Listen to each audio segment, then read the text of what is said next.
Members, the Finance Committee meeting is getting underway. Please be seated.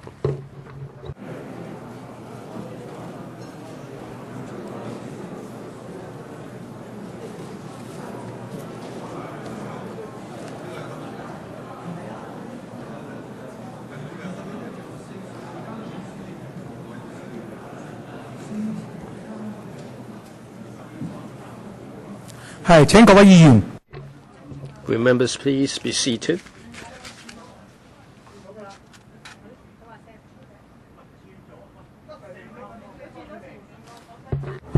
好啦，依家會議。Right, and now call to order the meeting of the Finance Committee in accordance with Rule 4 and 6A of the rules of procedures of the Finance Committee. I'm now presiding over this meeting. It would be very simple, as previously we invite nomination. If there are more than one nomination, we put it to the vote. Nominations, please. Mr. James Tin. I nominate Mr. Tommy Cheung. Mr. Cheung, to accept it. I accept it gracefully. Seconder, Mr. Wong Ting Kwong. All right. The first nomination is Mr. Tommy Cheung. Any other nomination? Mr. Sin Tung Kai. I nominate Ms. Emily Lau. Ms. Emily Lau, would you accept the nomination? Yes, I do. Any seconder? Ms. Sit Ho, seconds. Okay, any third nominations? And the third nomination? If not, then we'll have to put it to competitive voting. Do you want a Q&A session? Any request? Mr. James Tower. I think we can make it simple. Maybe they take the floor for a couple of minutes, and then they take some questions. That would be better. Would there be any members who would like to put questions? I'd like to work out the time. I'm just gauging members' intention. There will be opportunities for members to speak. Right? Shall we invite the nominees to speak first? 2 minutes, please. Mr. Tommy Cheung, please. I have written to members inviting member support for me to become the chairman of the Finance Committee. The Finance Committee is going to be dealing with an awful lot of controversial funding proposals. I'm confident I'm going to be impartial, fair, and preside over the meeting in a fair and open manner to make sure that the meeting will proceed smoothly. I've been a LegCo member for 12 years and know the procedures well enough. I've also had quite a lot of experience of being chairman of bills committees and panel meetings. Those who worked with us know that I would be impartial. I mean, I've got a good track record for members, and I am confident that I should do the job well. Ms. Emily Lau was or has been chairman of the Finance Committee for 7 years. I don't really, or I dare not criticize Ms. Emily Lau for doing a bad job. Some suggested that Ms. Emily Lau was too liberal. She would not stop people repeating their questions. So members can rest assured that I would give ample time for members to ventilate their views. But I like to strike a balance in the interest of the efficiency of the meetings, striking a balance between this and members' opportunity to speak. So I hope that if members subscribe to my philosophy, please vote for me. Ms. Emily Lau. Chairman, thank you. Fellow members, I'm seeking your support to be re-elected as the chair of the Finance Committee. Earlier, I've written to members, urging members to consider supporting me. Like Mr. Tommy Cheung said over the past, 8 years, I was lucky enough to get the support of members to be chair of the Finance Committee for 7 years. I mean, the Finance Committee chairmanship is subject to election every single year, unlike the House Committee. I'm grateful to all members who voted for me over the past 7 years. There was 1 year in which I wasn't the chair because there was a strong candidate in the form of Mr. Tam Yu-chung. I lost to him, and I was vice chair. But over the years, there wasn't any need for election because nobody fielded any candidate to fight for the seat with me. Some new members might have heard that I've got more votes, but nobody claimed that. I mean, some people were summoned to the Western for questioning. I mean, if you're worried about it, then that's your business. And now we are going to put a chop against the list. I mean, we're not getting paid more to be chairman, but I hope that I would make sure that the government will be acting with a due process. All the questions should be ventilated, and they have to go through the panels and subcommittees and so on before coming to the Finance Committee. I will be acting impartially. I'll be acting in a fair and a neutral manner, an objective manner. So I hope that members will give me and Hong Kong some surprises. All right, let's invite questions. Let's restrict members to 5 minutes for questions and answers. For those who are interested, please press the button. I'll be reading out the names. I will be doing it in the same way as last time. There will be a verbatim record of today's proceedings. All right, Mr. Tommy Chung. Well, you said 5 minutes. We've got 17 members. If we include 17 members, then how long is it going to take? It will take 60 hours. Well, that's a very good question. Now, let's invite members first. Please press the button to work out the order. 4.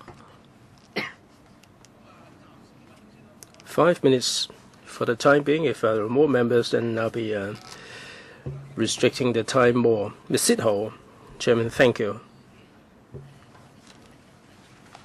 Whether members' questions are repetitive depends very much on whether the administration is fobbing us off. Sometimes they are going round and round in circle. They spend 5 minutes without talking virtually anything at all.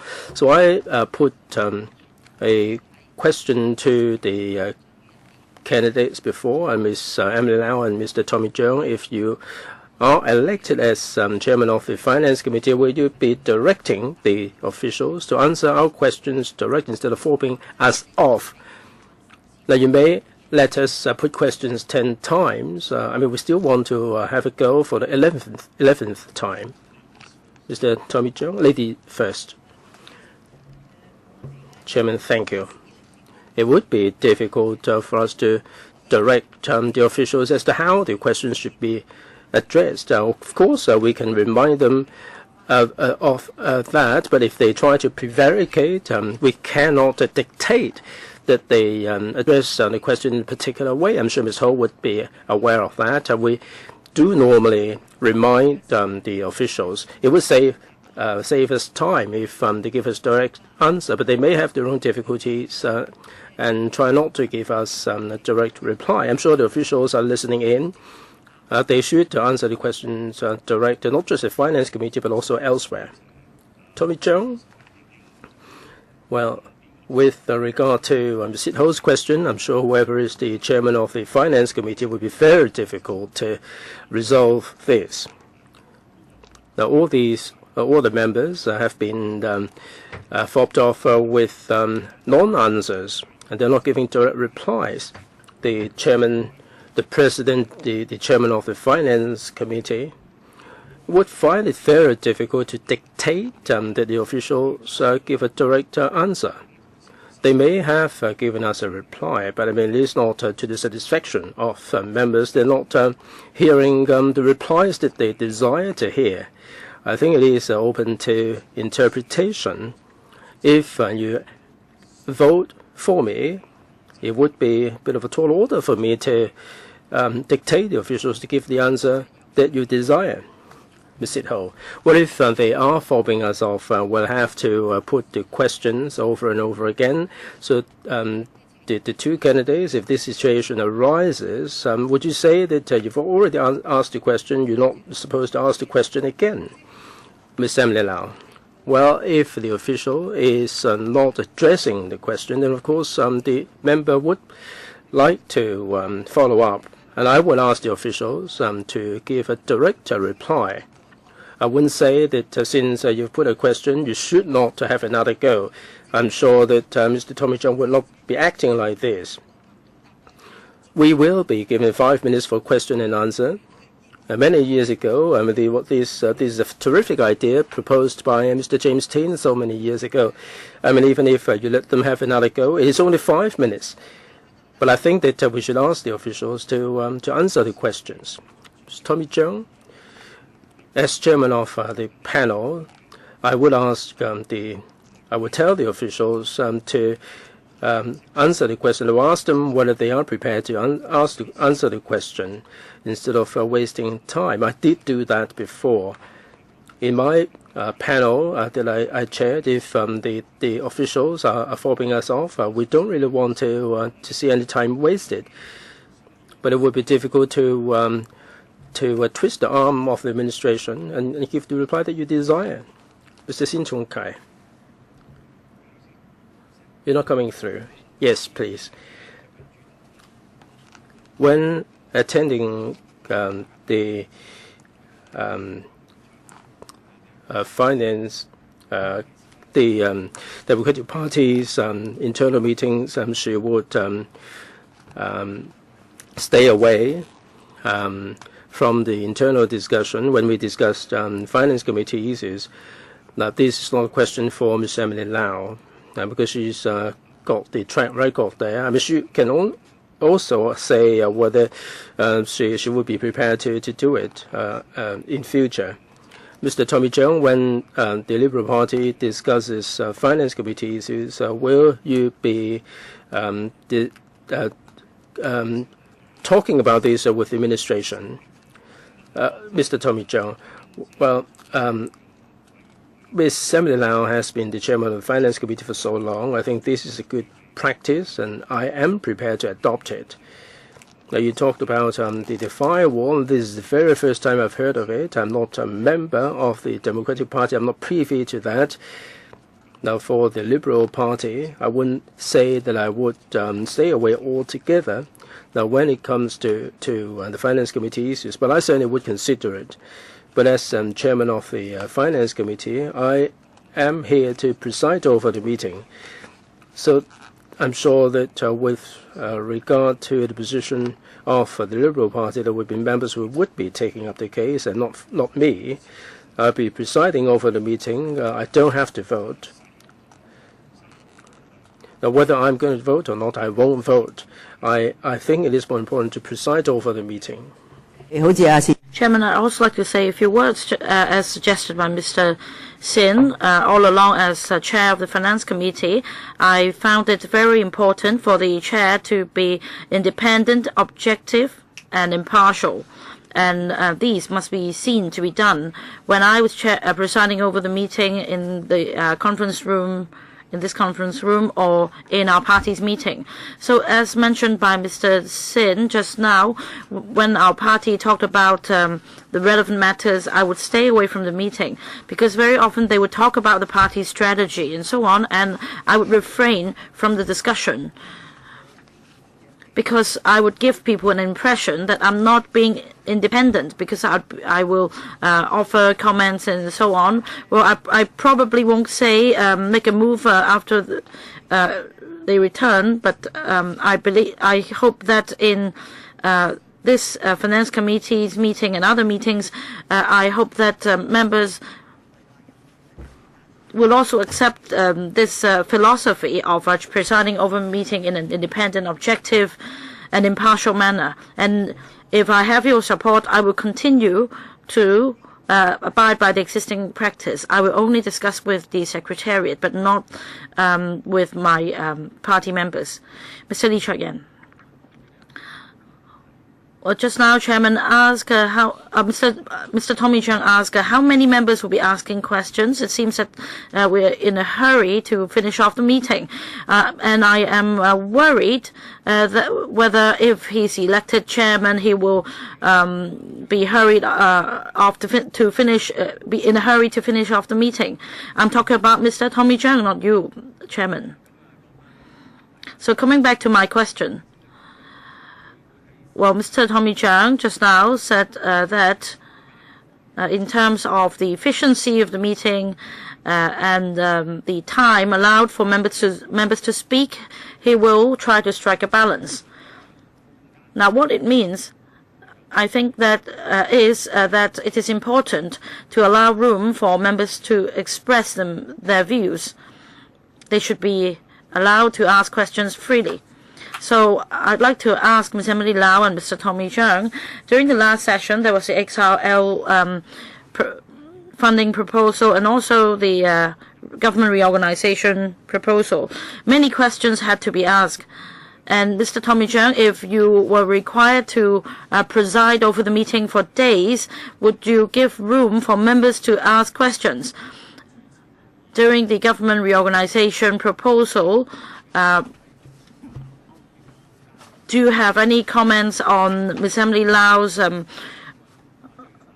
way of handling the meeting? Mr. Cheung. Chairman, thank you, Mr. Lee Chun-yan, for the question.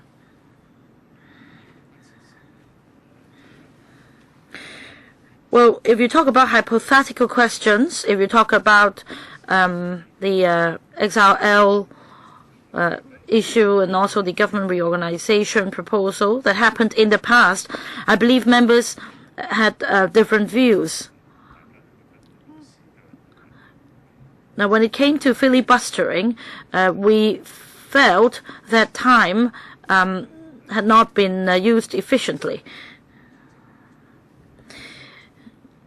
I will abide by the rules of procedure to see what the chairman can do and cannot do.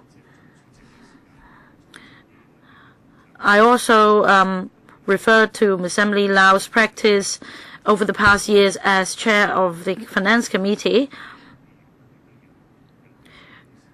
Now, we don't have standard working hours yet, but if we have, we may have to think about restricting the time for the meeting. Well, my question was that we have 70 members. If each is allowed to speak for 5 minutes, it would take hours, and I don't know if every member is interested in having such a lengthy meeting. But if I'm elected chairman of the Finance Committee, if I get your support, I will abide by the rules in presiding over the meeting. Likewise, for me, government officials also keep a close eye on things.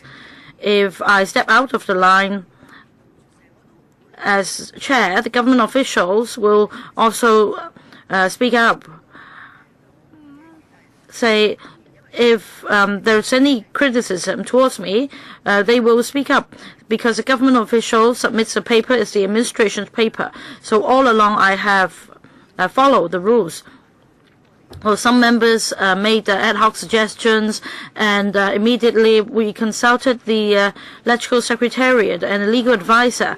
And we said that some things could not be done, otherwise I would be challenged. Well, some members opposed the practice and suggested that the rules be changed.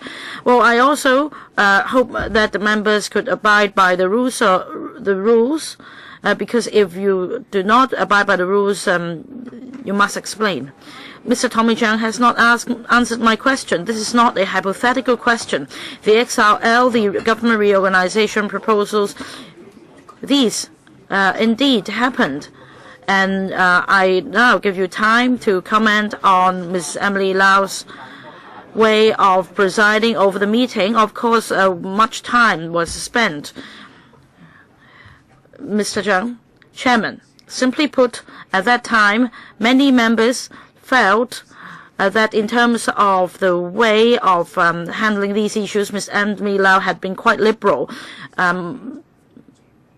Much time was spent, and then members were allowed to repeat themselves. Yes, what's the question? I'd like to ask about the order. I pressed the button before Mr. Sin did, and my name is also before him. Right, I follow this one instead. Yes, I think that the order is different, but we do not have many members, so you will be the next. But please allow me to follow up on Mr. Lee Chun-yan's question first. Yes, Dr. Fernando Zhang. Well, actually, it's really not a hypothetical question because be it the XRL or the government reorganization proposal, I'd like to ask Mr. Tommy Zhang, say if you were the chairman of the Finance Committee and take the government reorganization proposal as the example, how would you deal with the meeting? Comparing to Ms. Emily Lau, would you cut the filibustering short or restrict members in asking questions much earlier? Thank you, Dr. Zhang, for the question, Chairman. Well, but he also said that this is a hypothetical question, so I cannot really answer a hypothetical question and assume what I would do. I can only say that I would follow the rules of procedure and the relevant rules, and if the rules allow the chairman to exercise his power to do certain things under certain circumstances, then he should be allowed to do so. If the chairman acts outside of his power, he will definitely be challenged by members. So if you take an individual example, say if another XRL proposal comes up again, how am I going to deal with it? I really can't answer this question. Let's put aside the hypothetical question. Let's ask Mr. Zhang for his direct comment. Mr. Zhang, just now in his answer, talked about the views of other members. He did not talk about his own views. So in terms of the government reorganization proposal and the XRL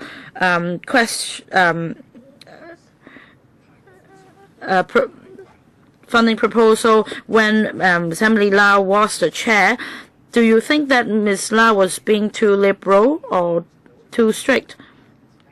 Well, members have expressed to me their views, and this is also my view, but this is not just my own view. So you think that at the time when Ms. Emily Lau was chair of the Finance Committee, you think that Ms. Lau was being too liberal? Well, I didn't say too liberal. I said quite liberal. So, Chairman, I am somewhat worried because if members' opportunity to ask questions are restricted, then, well, frankly, members do not have a lot of opportunities to ask questions already, and we have a gatekeeping job to keep. We need to monitor the government, and if we don't even have the opportunity to ask questions, especially about the controversial and relatively important issues, and then the government officials could just muddle through by beating about the bush, then this is really my concern. Mr. Zhang, I really cannot reassure Dr. Zhang, but in terms of sufficient time for members to speak, From what I said just now, it is clear that members will be given sufficient time to speak. Now, I reiterate that sufficient time will be given, but it's different from being too liberal. So even if we share the same surname, I think that we should not mix things up. Mr. Zhang, in fact, I haven't received your letter. Would you please give me your letter as soon as possible? Yes, I'll do that as soon as possible.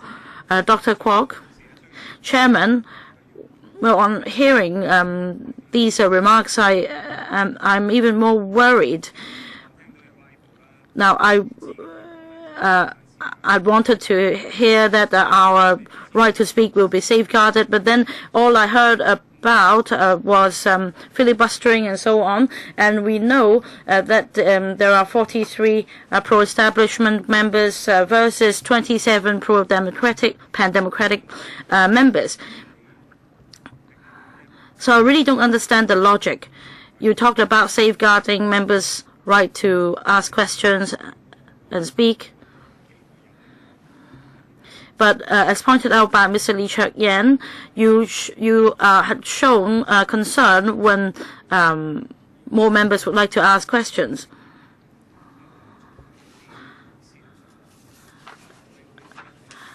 And the Finance Committee does not allow private members' motions or binding motions.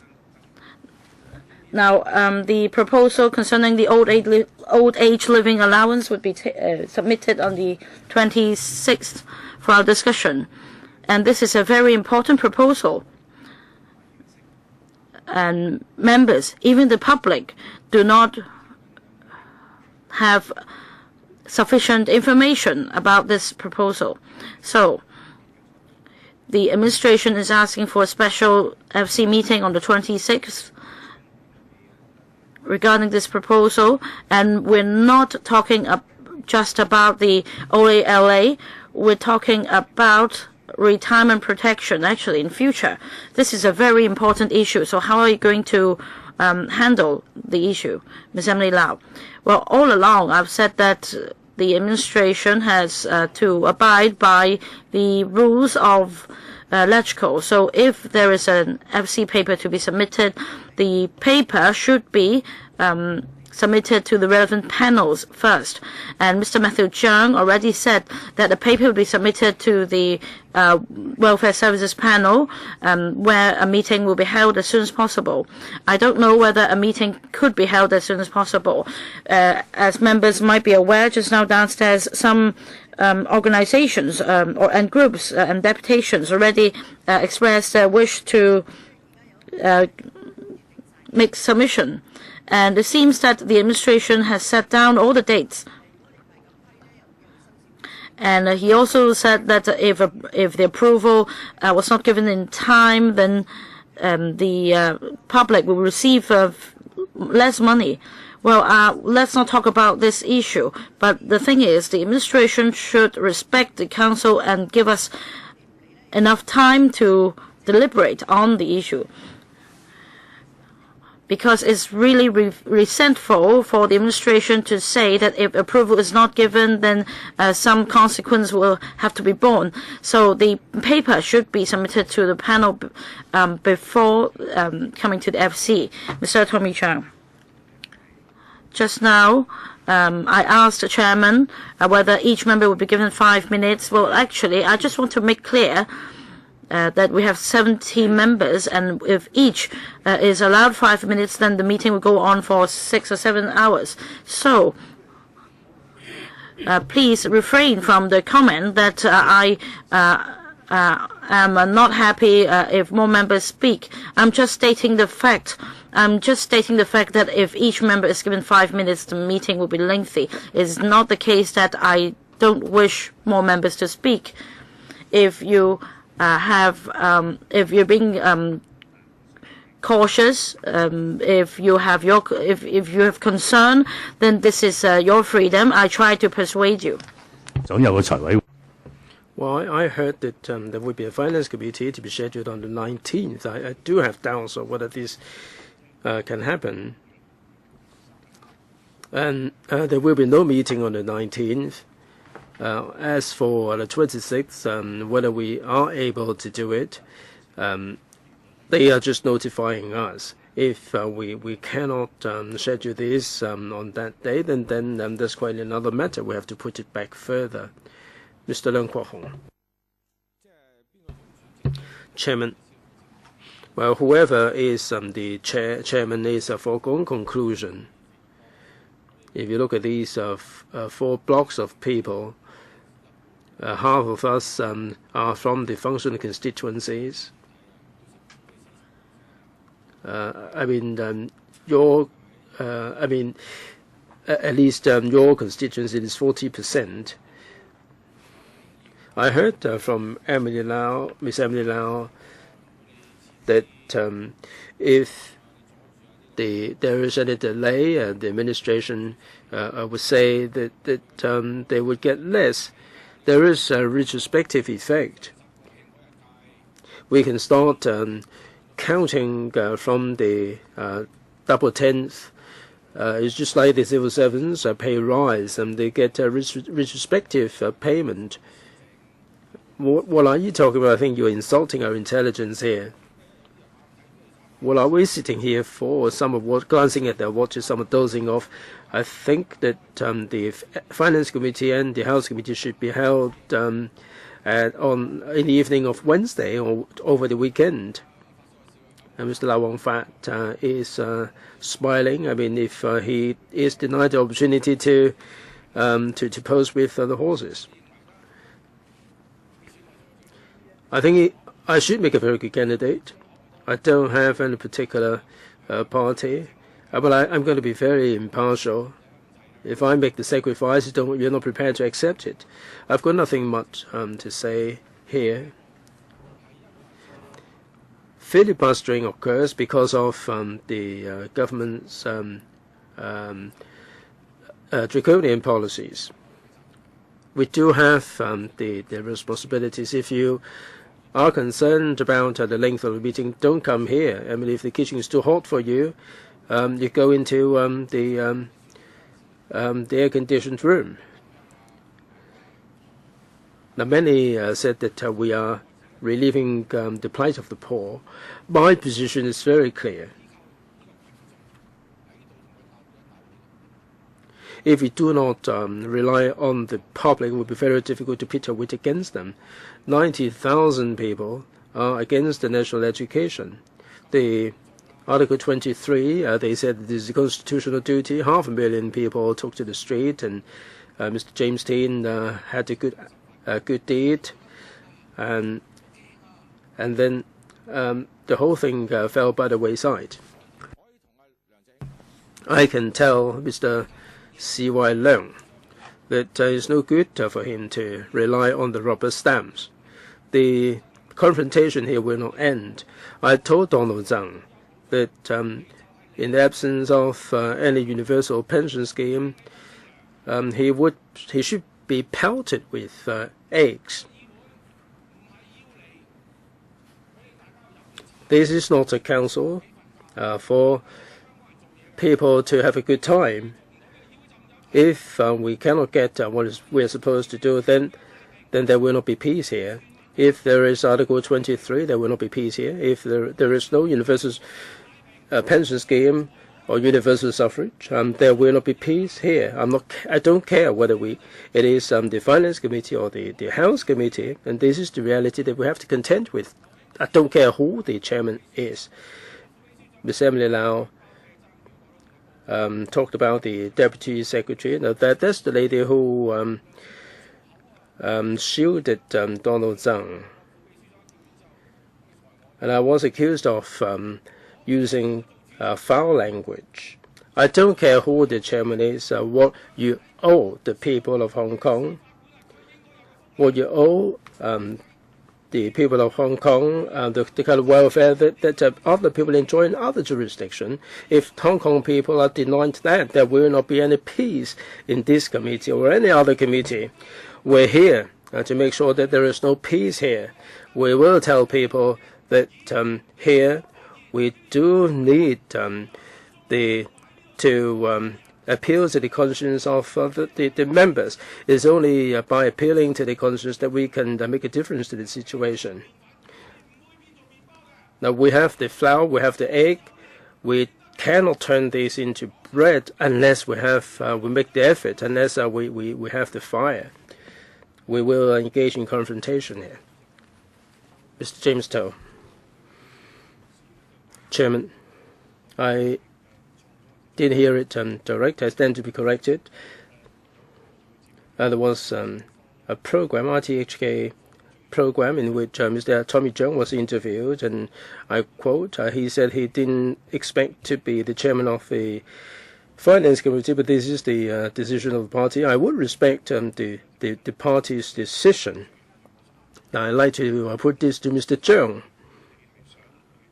If you want to make more contribution by becoming the chairman of the Finance Committee, from this quotation, I wouldn't say that this is a complete quotation, but I mean, if this is the case, then I'm wondering whether Mr. Tommy Cheung is really minded to be the chairman of the Finance Committee, or were you forced into it?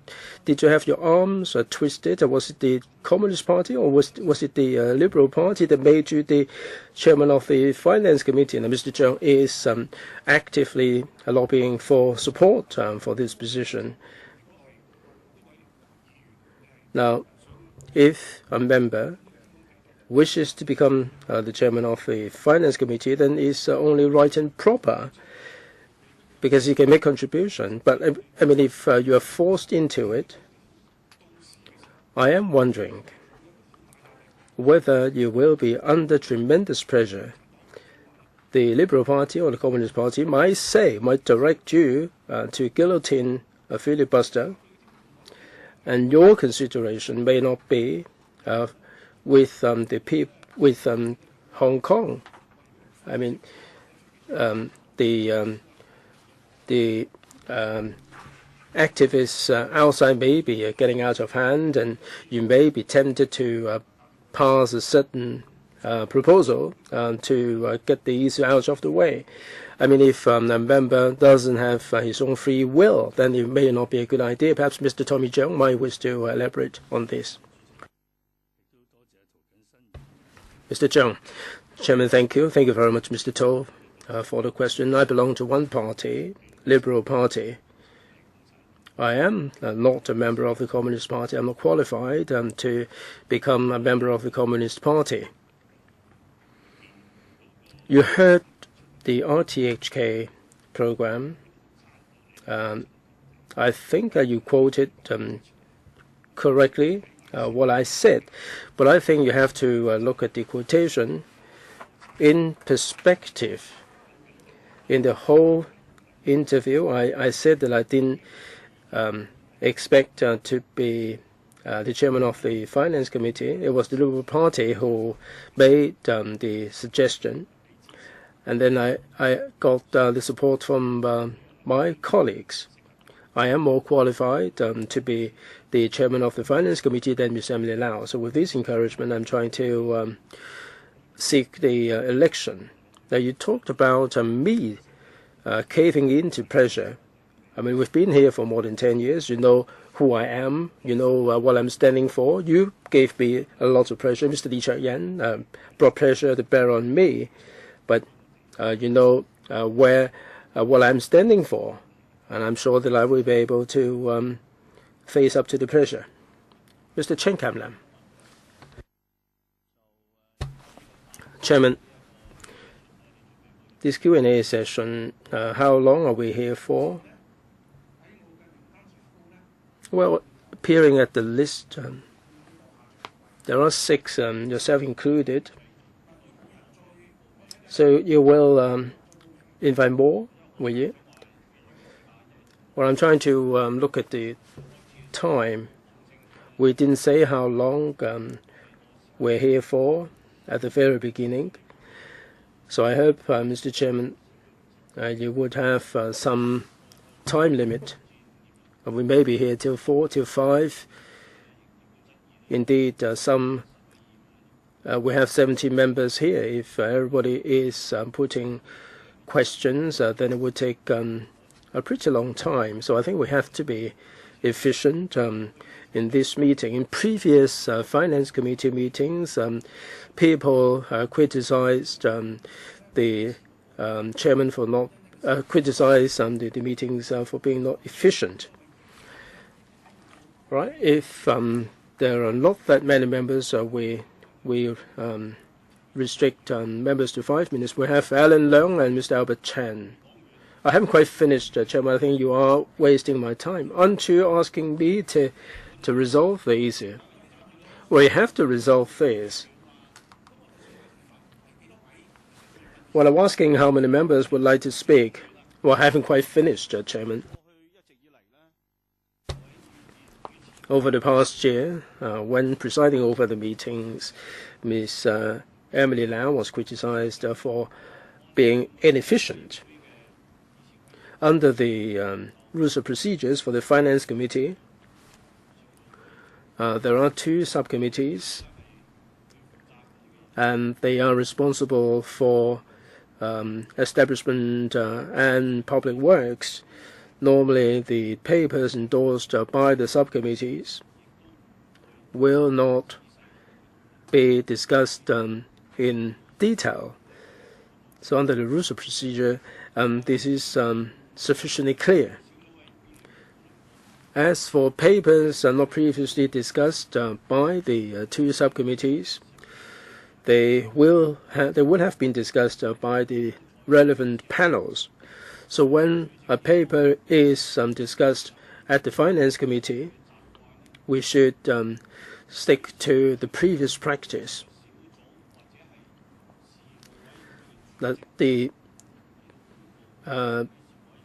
relevant panel chairman or the subcommittee chairman would be reporting the discussion. But many a time after the report, we will reopen the issue for discussion. And as a result, when we deal with the funding proposals, we get repeated arguments.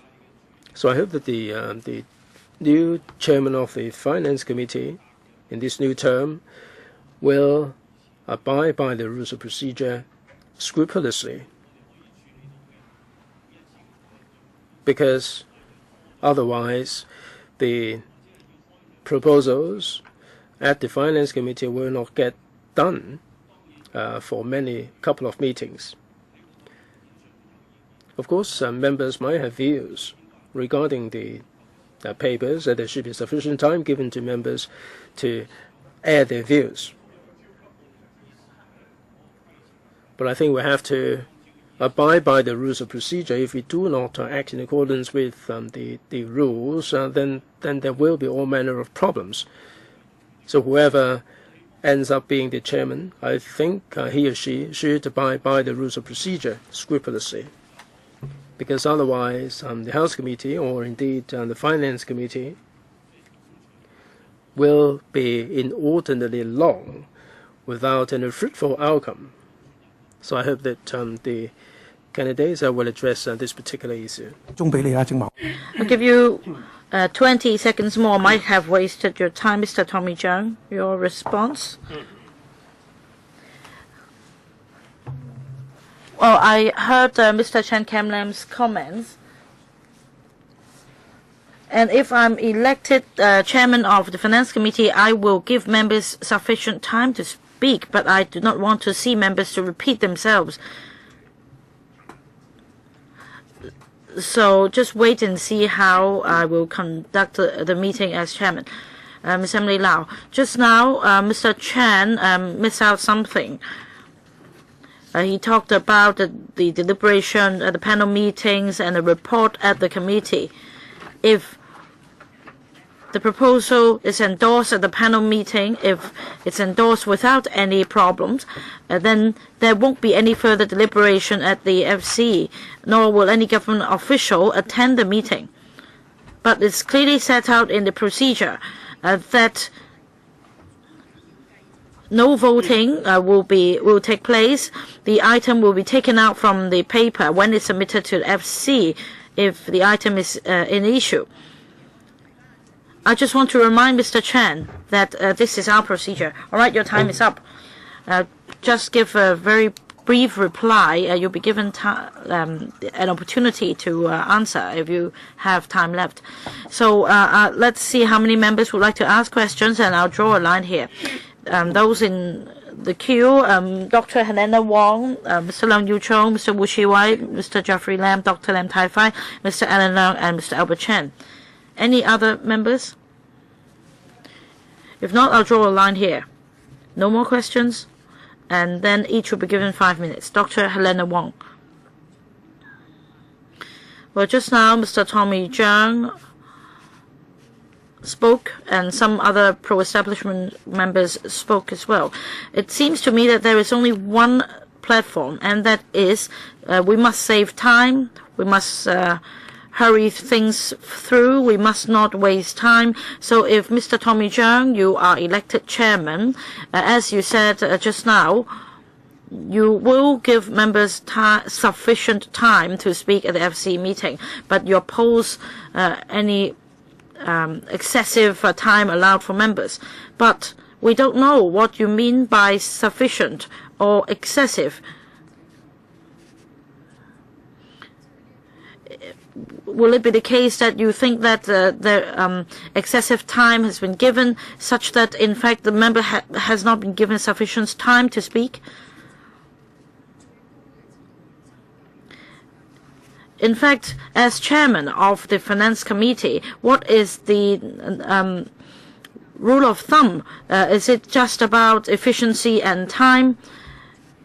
Because if you're talking about the most efficient government, it's in fact a totalitarian government is the most efficient. But if you just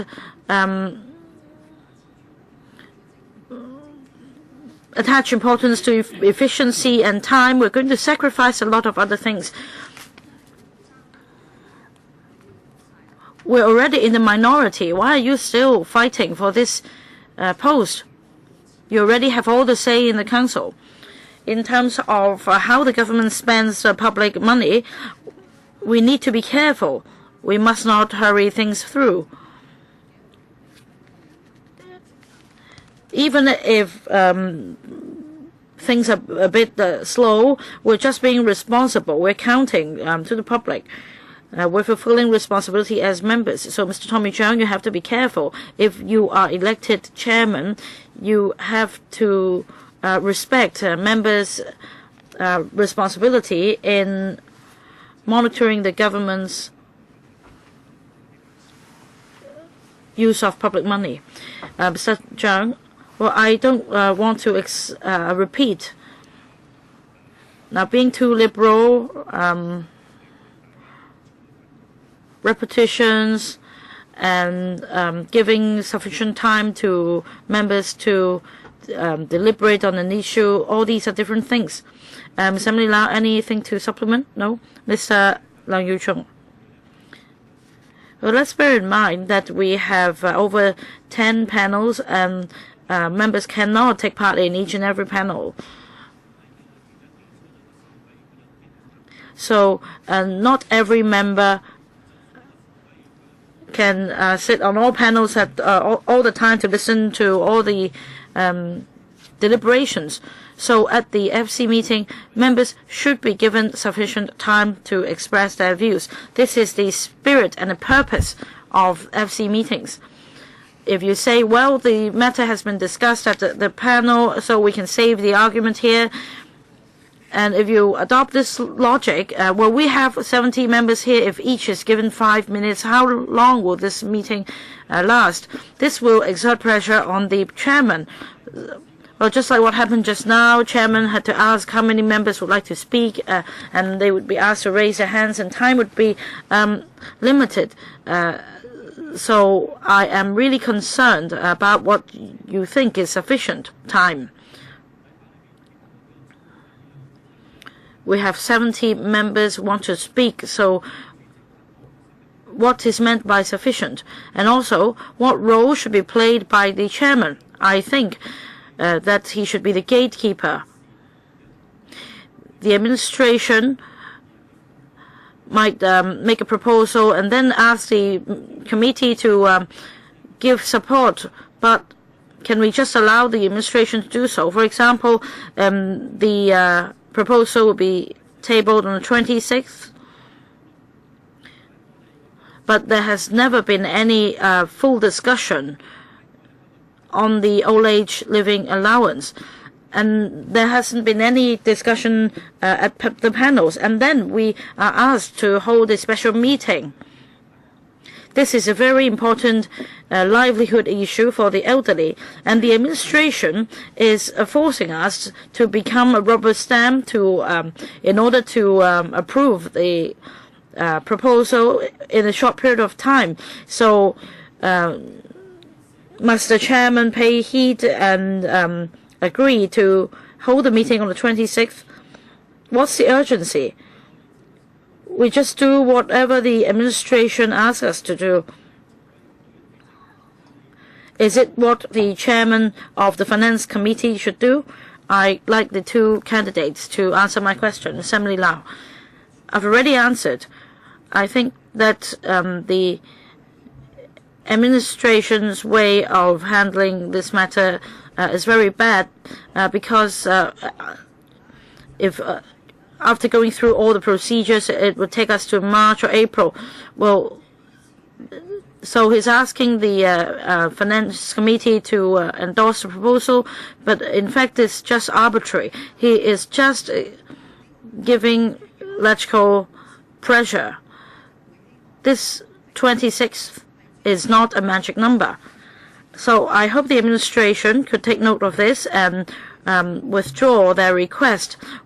In order to respect us, we should uphold our own dignity. There should be sufficient time for discussion at the panel and other committee meetings. And even if cash won't be handed out in March, then the commencement date can be in November. At 4:30, the DP has a meeting scheduled for a meeting with the Mr. Matthew Cheung. So I hope that he also listens to this. It's really meaningless, Mr. Tommy Cheung. Chairman, I think I won't repeat myself. This is a hypothetical question as to whether the proposal can be tabled on the 26th. I think especially for members of the public who would be given the handout, that's among the 186,000, they would like to get the money as soon as possible. Is it really necessary to have a meeting, have a panel meeting? Is it really necessary to go through the panels before the proposal is tabled at the Finance Committee? It's really a hypothesis. I cannot really reply to this question. Mr. Wu Chi-wai.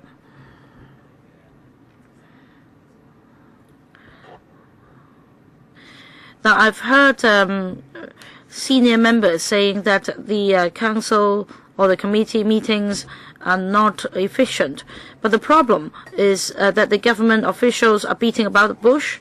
Follow-up questions are required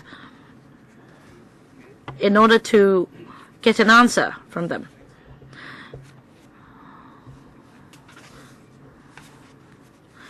The rules of procedure stipulates that the members' questions must not be repetitious or frivolous. So my question for the two candidates is what you can do to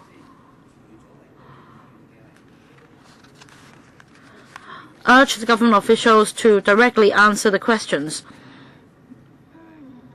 Will you exercise any power given to you. Say, for example, according to the time allowed in the rules of procedures or the FC procedure, so as to require government officials to give us answers instead of beating about the bush. So I'd like to ask the two candidates whether they have any means to improve efficiency in this manner.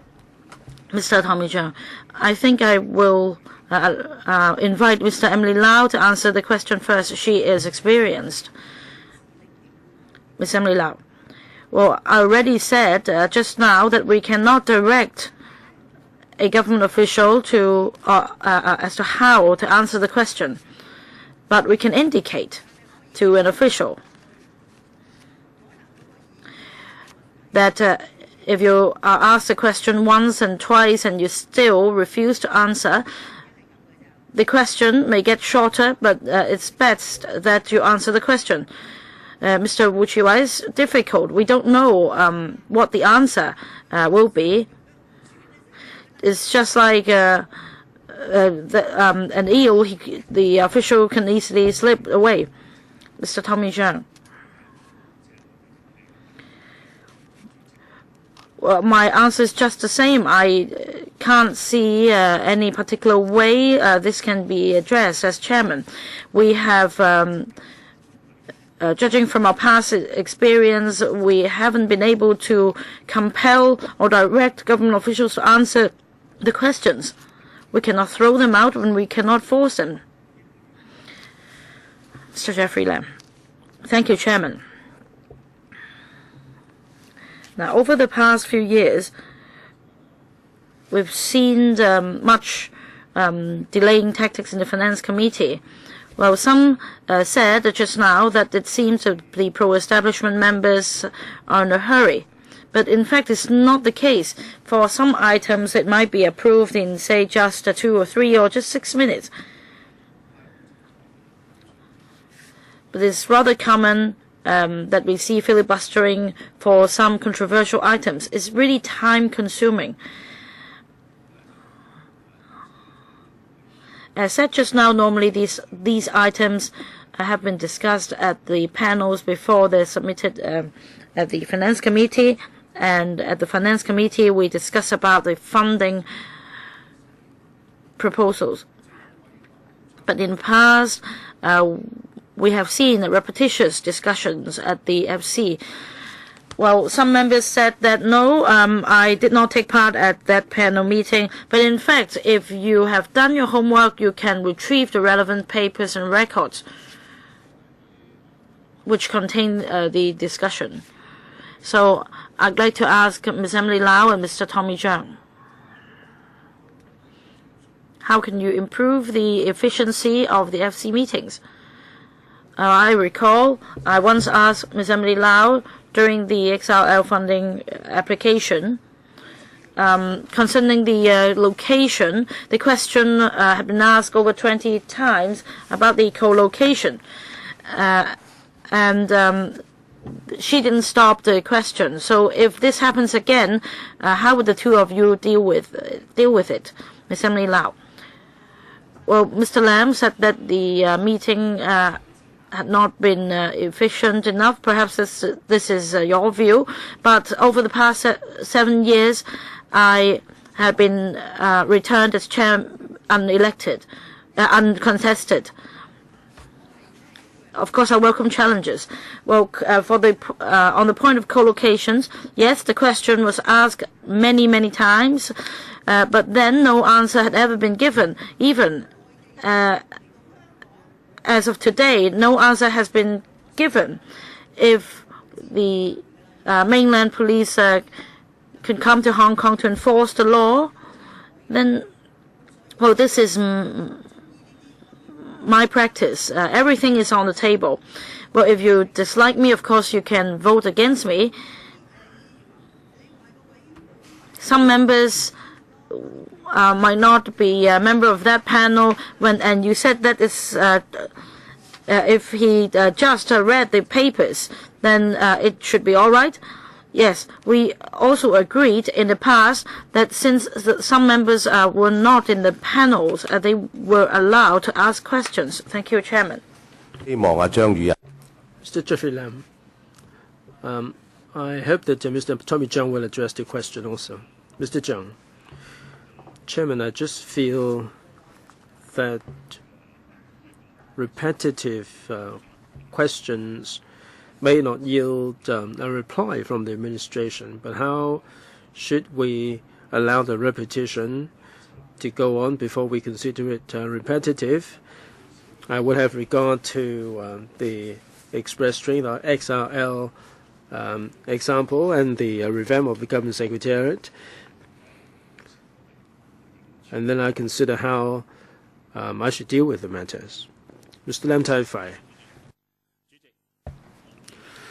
Chairman, I've been working with the two candidates for some years. I know them quite a bit. I know that they are capable. They do have experience, but I mean they do have their own strong characters. But I mean, do they command the support of everybody? Then it is open to interpretation. I think they chant similar slogans. They said that they would be impartial, fair, objective, and neutral. And all these sound really good. But will they be able to do it? It is open to interpretation. Or they can say everything they promised to the moon when they present their platform. Their mindset will have direct impact on their ranks. My question is very straightforward. Of course, we like to have a fair and impartial chairman of the Finance Committee. Now we have to cast a vote. Now, when they get elected, how will they treat those who don't really want any filibustering? How will they treat those who always abide by the Finance Committee procedures? Simply put, how will they deal with the filibustering? I think that would make a difference to how we vote. If they were to say that they don't want filibustering, they can go out and have a cup of tea, and when it comes time for voting, they can come and push the button. So will the two candidates tell us any specific measures to show us how you will be impartial and fair and deal with the filibustering? I can anticipate that to be happening. If this does happen, how will you deal with the issue, and how would you treat those members who don't really want to be part of the filibustering exercise? Tommy Cheung, Chairman, I'm glad to hear from Mr. Lam that he abides by the Finance Committee procedures. Now, I abide by these as well. If the FC procedures allow filibustering, then we should allow this to happen, whether we like it or not. The chairman cannot but follow the Finance Committee procedures. Mr. Lam, what about those who don't really want to be part of the filibustering? I've got nothing to add. Ms. Emily Lau. My reply is similar. I must tell Mr. Lam that we abide by the Finance Committee procedure. In the FC procedure, there are provisions to deal with these people. I did act on this, but if certain things are allowed under the FC procedure, there is nothing much we can do about it. I've talked with the legal advisor and the SG, and the legal advisor has offered his views. If I were to do anything that is not prescribed in the Finance Committee procedure, I'm sure that you would spend longer time having a cup of tea outside. Now, for the 69 members, including the chairman and vice chairman, we have to act in accordance with the FC procedure. Now, if we're not acting on this, then you can give us a shout and try to make us follow the FC procedure. I hope that you would understand that and respect the procedure. Ms. Assembly Lau, under what circumstances would you consider a right to hold the filibustering? Under what circumstances we should guillotine the filibustering to make sure that the Finance Committee can proceed efficiently and smoothly, so that the image of the Council will not be undermined. Well, last time, I'm talking about in future. In the light of the previous experience, let me just finish. I'm going to put to cast a vote. In the light of the previous experience, in the light of this experience, how will you deal with this in future? Ms. Lau, I will act in accordance with the FCE procedure. What happened before gives us the inspiration that if you ask me to draw a line under a member, I was told by legal advisor that this cannot be done. Well, I'm drawing a line here. Mr. Alan Leung, I'm sure Mr. Lam Tai Fai still remembers this. During the proposal for a reform of the government secretariat was discussed, the Ms. Fanny Law from the CLX office could not answer the questions that were put. Now, these are not the questions merely put by the Finance Committee members. She has to be accountable to the public. I'm not running for the chairmanship here. To answer the question, if the officials are evading questions that the members of the public should know the answer to, then we should follow up on the questions. Last term, I did not see any improper impropriety on the part of Ms. Emily Lau. I think Mr. Tommy Cheung said that a certain issue has been through the PWSC or the SC or the panels. When a paper is presented at the Finance Committee, is it right that we should be acting like the NPC? I beg to differ. I'm sure that Mr. Chen Kam-lam must admit that there are 3 steps, the preview at the panel or the ESC or PWSC discussion, and then the paper comes to the Finance Committee. The DAB did take advantage of this time gap to get certain things done. I don't think the Finance Committee is a place where we just raise our hands. If I may put this to the candidates, now, before us, we heard from Mr. Chen Kam-lam honestly that we're here to raise our hands, and the issues must have been discussed, and there should not be any questions that should be allowed. How would the 2 candidates respond to these arguments? If I may also put another question to the candidates. I remember on July the 6th, 2010, Mr. Ip Kok Him did make the point that under 37A of the FC procedure, members are allowed to move amendments without any notification, and this each member should be restricted to 1 amendment. Now, I'd like to put this to the 2 candidates. How would you view this particular proposal? Thank you. Mr. Zhang. Chairman, I don't think I get a question. Ms. Emily Lau? Well, he's put quite a number of questions.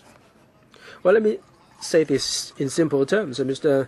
Tommy Cheung and Ms. Emily Lau, FC Procedure 37, should each FC member be restricted to move 1 amendment without any notification? And also Mr. Chen Kam-lam's honest assertion. How would you respond to that, Mr. Zhang? I don't really know how to address this question. You talk about 37A. I don't think I can give a reply within a minute or so as to whether each member should be restricted to one amendment or more amendments. I think last time there were 100 or so. Now for the Government Secretariat revamp, there were different questions regarding different policy areas. And I think that under the FC procedure, I can't see how members should be disallowed from putting any arguments. Now, Mr. Chen Kam-lam's arguments may not be correctly quoted by Mr. Alan Leung. I'm not sure which part of his argument is Mr. Leung referring to. Ms. Emily Lau, I think if members would like to put questions, so be it. We should not put them in any straitjacket unless they are under any directives elsewhere. We can't do anything about it. As chairman, I would like to let members have the opportunity to put questions and to give answers. If you hog the 5 minutes, the officials may be none too pleased that they will not be given any opportunity to reply. 37A, I did ask the legal advisor, would be difficult to do anything about it. We may seek to amend 37A, otherwise we cannot adopt Mr. Yip's proposal. Mr. Albert Chan. Chairman, I didn't mean to put any questions today, but I heard what Mr. Chen said, and I feel obligated to put this argument across. Now, some said that members are asking questions and they are getting in the way, but they are hogging all the floor, and this is autocratic, feudalistic, and dictatorial. You spend 5 minutes making your arguments, and you're not really getting in the way. But if all the other members are taking the floor, then they are getting in the way. So I think they are trying to dominate. Any contra views will not sound music to you, and everybody has to listen to what you have to say. As to how the chair will manipulate the Finance Committee to stop members putting questions, 100 or a couple of hundred questions, I think it's a good idea to throw us behind bars in Changqing prison. It's just like the Falun Gong. I mean, if we are branded as a counter-revolutionary, we can all be locked up. You get paid to be here. There were members who didn't put any single question within 4 years. And we are putting our arguments across. We're putting questions repeatedly regarding issues of concern to the public. We've reminded the administration regarding the deep-seated problems. I talked about these even before Premier Wen Jiabao. We're just reminding the administration of all the issues of concern to the public. The anti-Northeast, I did ask many questions as to whether this development got the support of the people. The administration repeatedly said that there was some extensive consultation. They commanded widespread support, and all those who are going to be cleared for all those who are living in squatter areas subscribe to this idea. Now you look at this, 7,000 people swarmed the consultation. At the last meeting, I asked about this, but the government said categorically that they have taken the matter through the district council, the panels, and so on. Now, we talk about housing problems for so long. We started with the Michael Sun's initiatives. We said there was not enough housing. The government never listened, never heard what we have to say. I mean, should we stop asking like this? I mean, you are breathing repeatedly. Why don't you stop breathing? Why don't you hold your breath? So I think that this is the British style, the Westminster's kind of assembly. I think you can turn this into the NPC. That would spell the end of the one country, two systems. And this is the legacy of the colonial government, the spirit, the tradition, is similar to the Westminster style. Are you trying to turn this into NPC, the National People's Congress? The DAB will be dominating everything. The Communist Party will be dominating everything. You will be stopping everybody speaking. And all the public resentment will find expression in the street. You will be swarmed by hundreds of thousands of people. Why don't you call in the PLA and the tanks? Even if we have a couple more hours of meetings, we're not doing anything brutal. You have, you have to consider the plight of the members of the public. I think you are trying to get the benefits from the large developers, and you're stopping us talking here. How many people are engaging in the filibustering? How many times have you got in the way? Are we stopping you getting rich? Some people went to the jockey club, went to the race course during the filibustering exercise.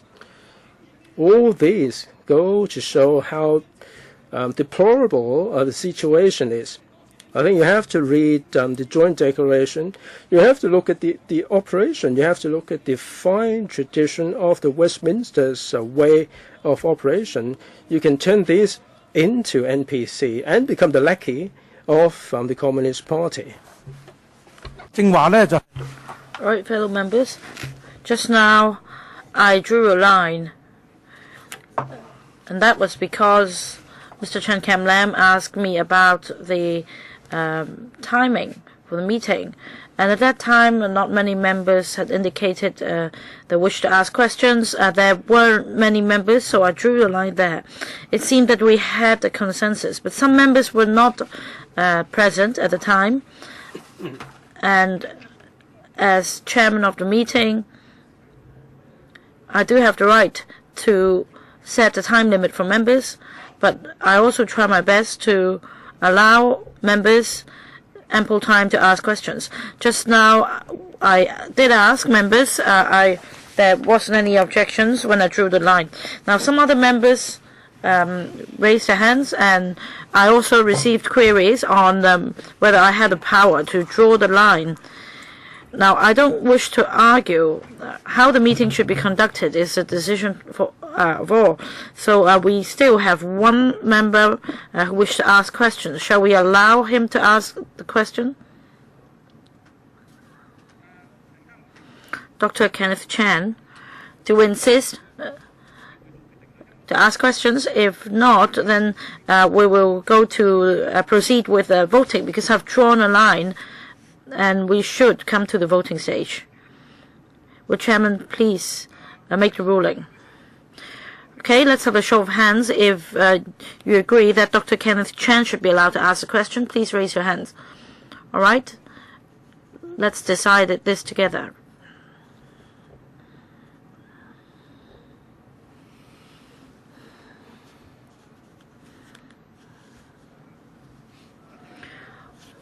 Those against, please raise your hand.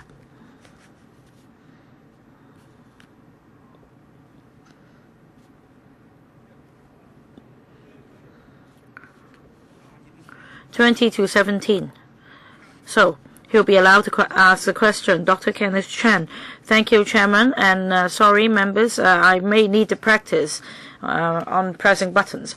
Now, I'd like to ask Mr. Tommy Zhang, who is a candidate in this election. Mr. Tommy Zhang, I suppose you intend to be the chairman of the Finance Committee. So one simple question for you is, over the past 4 years, have you attended each and every Finance Committee meetings? If not, can you briefly explain to members your attendance over the past 4 years? Mr. Zhang. Thank you, but I do not have any information at hand at all, be it the past 4 years or the past 12 years.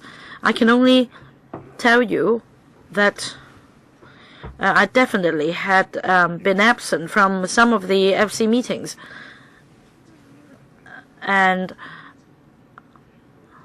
I do not see any problems with my absence in some of the meetings.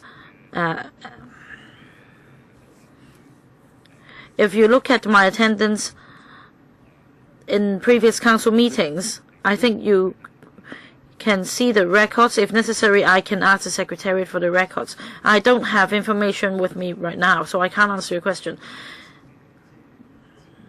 This is not an official information, but it's only for reference. But I'd like members to know this information before they vote. Now, concerning the Catholic Concern Group for electoral meetings. Now, for over the past 4 years, for the first year, Mr. Cheung's attendance rate was 91%, and then second year 77%, and then third year 69%. So this is for members' reference. As for Ms. Emily Lau, the attendance rate was all along 100%. So, Mr. Tommy Cheung, if you're elected chairman, how can you assure us about your attendance, Mr. Cheung?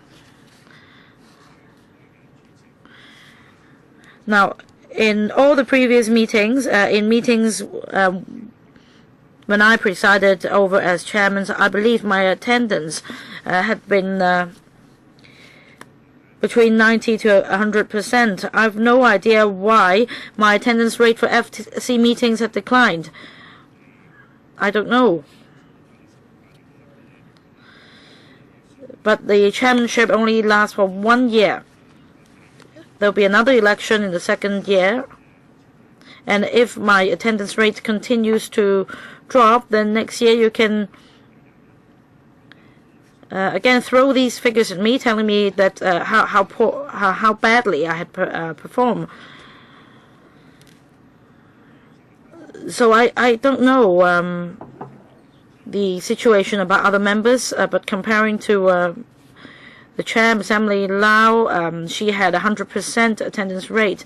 Well, I of course I'm not happy about the 60+% of attendance. All right, that's the end of the Q&A session. We'll proceed to voting. The method will be similar to what we did today. The destination for Mr. Tommy Cheung is 1 and Ms. Emily Lau number 2.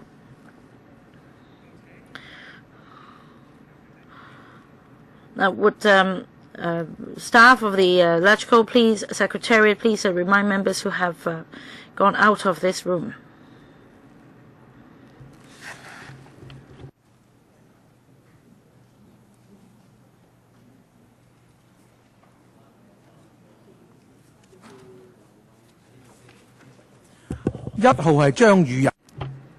Mr. Tommy Cheung is number 1, Ms. Emily Lau is number 2.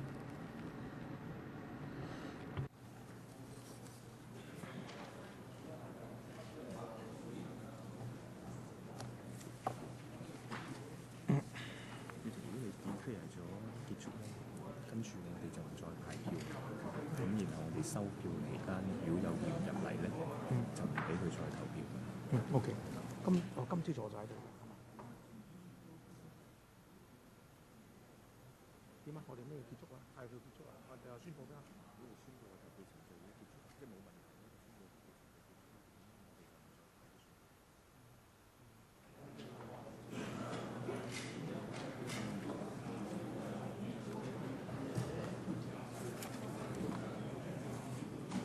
咁監票嗰兩位咧就係田北俊同埋單仲偕。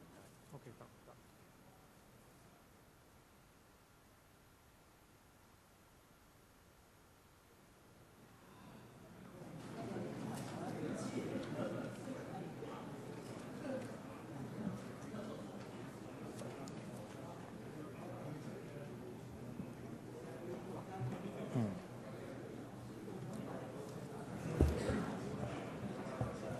有冇同事未翻嚟？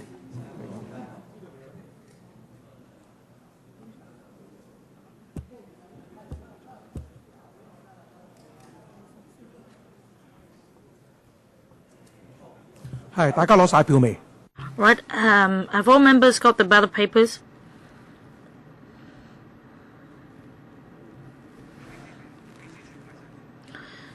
Has the Secretariat distributed all the ballot papers? All right, the distribution will end here. Okay, we'll stop the distribution. And please complete the voting procedure. Please fill in the ballots and the ballot paper will be collected. Will the Secretariat please collect the ballot papers now?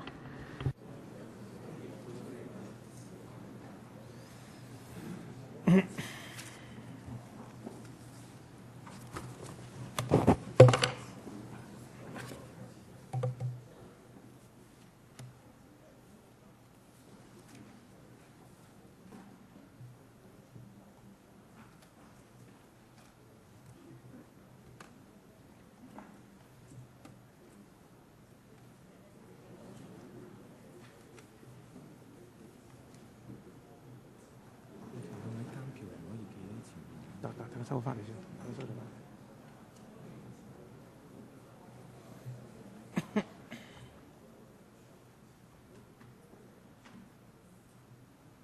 啲票倒喺邊度？喺呢度咪有個大箱？咪撈約3個分開收，咁我哋咪攞晒落嚟。嗰仲論盡，即係倒落嚟都冇人睇到咧。好快，因為你單票我會睇到。好就係先。好。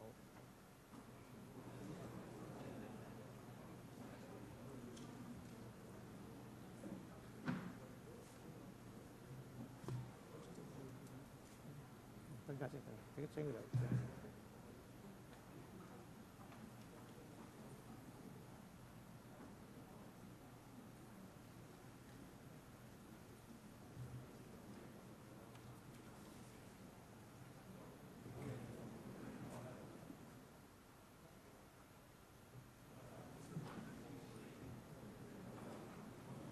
好，投票。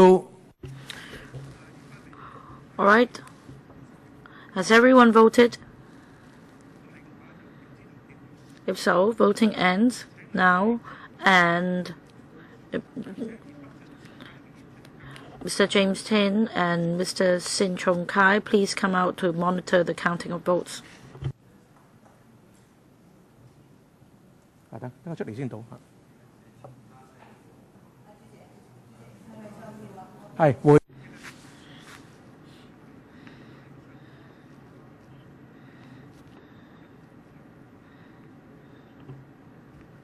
就喺個箱度撈勻佢先。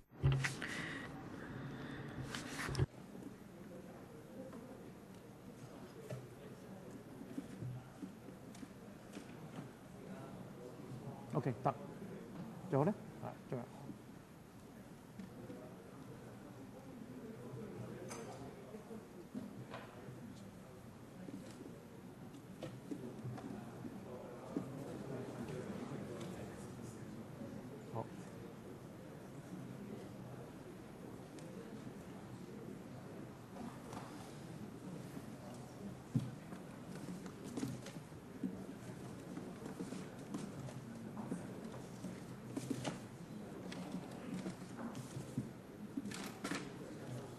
OK， 好，好啦。All right, reading out the votes, you may begin.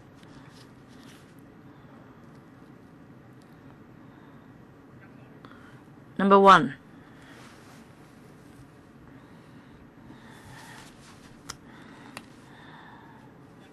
Number 1.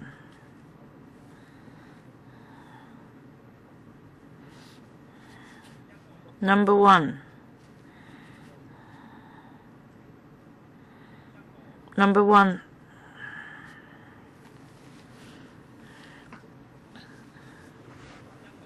Number 1.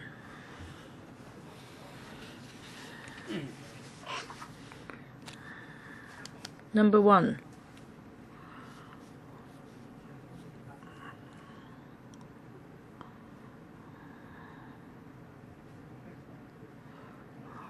Blank ballot paper. Invalid.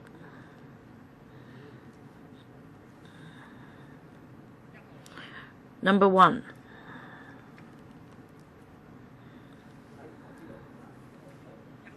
Number 1.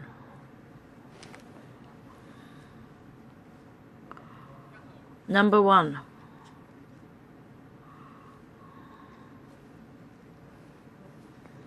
Number 1.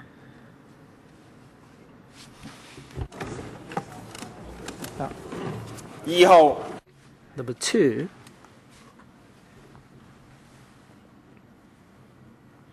Number 2.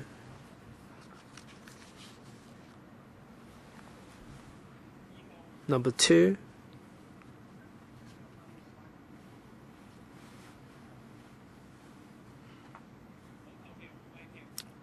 Blank vote. Invalidated.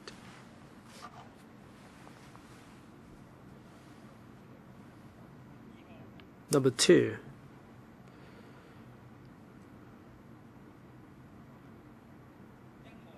Number 1.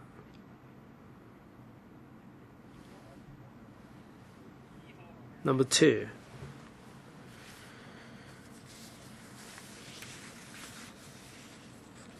Number 2.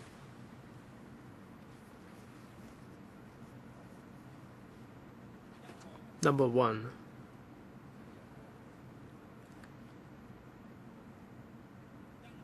Number 1.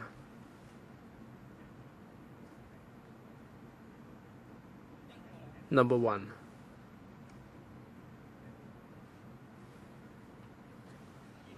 Number 2.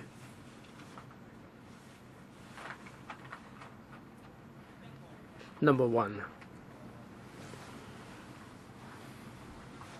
Number 1.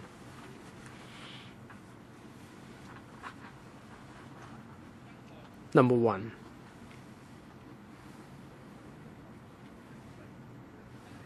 Number 1.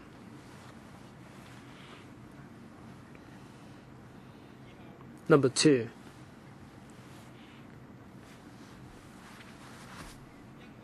Number 1.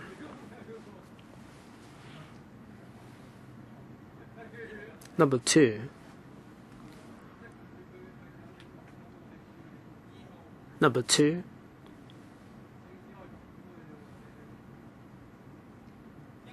Number 1. Number 2. Number 1.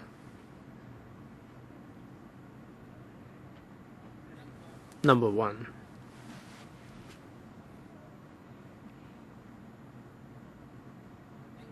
Number 1. Number 1.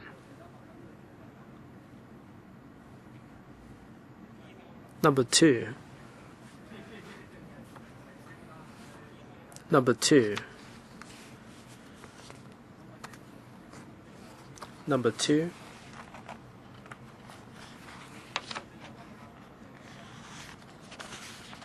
Number 1. Number 1. Number 1.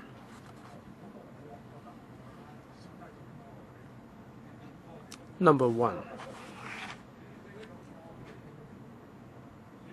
Number 2. Number 1. Number 1. Number 1. Number 1. Number 1. Number 1.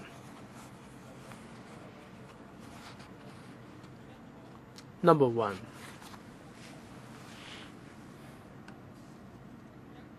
Number 1. Number 1. Number 2.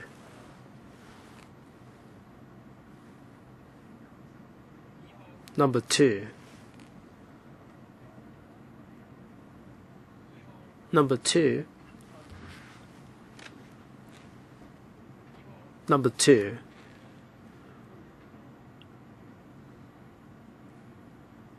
Number 2. Number 2. Number 2. Number 1.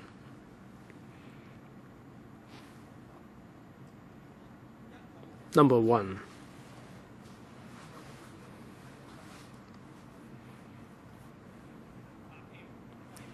Blank vote.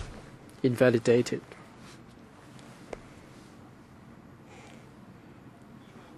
Number 2.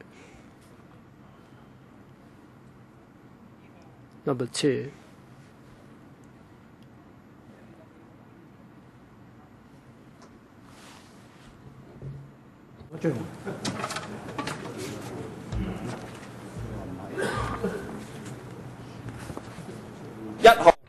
Number 1.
OK， 好，咁另外有3張。各位同事。All right, members. This is the result. Mr. Tommy Cheung, 40 votes. Mr. Emily Lau, 24. 3 invalidated. I now declare that Mr. Tommy Cheung elected as chairman of the Finance Committee. I yield the floor, the seat to Mr. Cheung.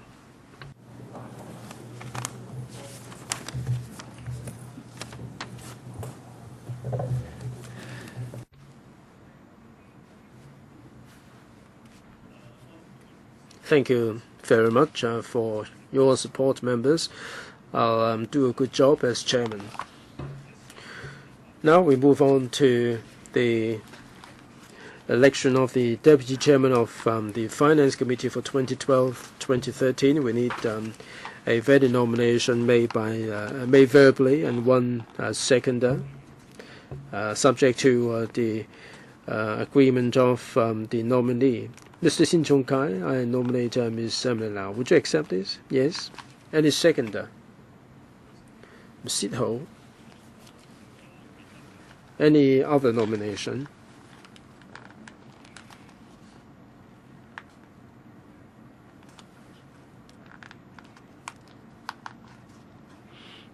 Any other nomination? If not, then Ms. Emily Lau is elected as Deputy Chairman of the Finance Committee. Congratulations. That's it for this meeting. I'll be working out with the Secretariat about the schedule for the coming year. We'll let you know about them. The next meeting is scheduled for the 19th of October, Friday at 3 p.m. Meeting now adjourned. Thank you all very much for coming.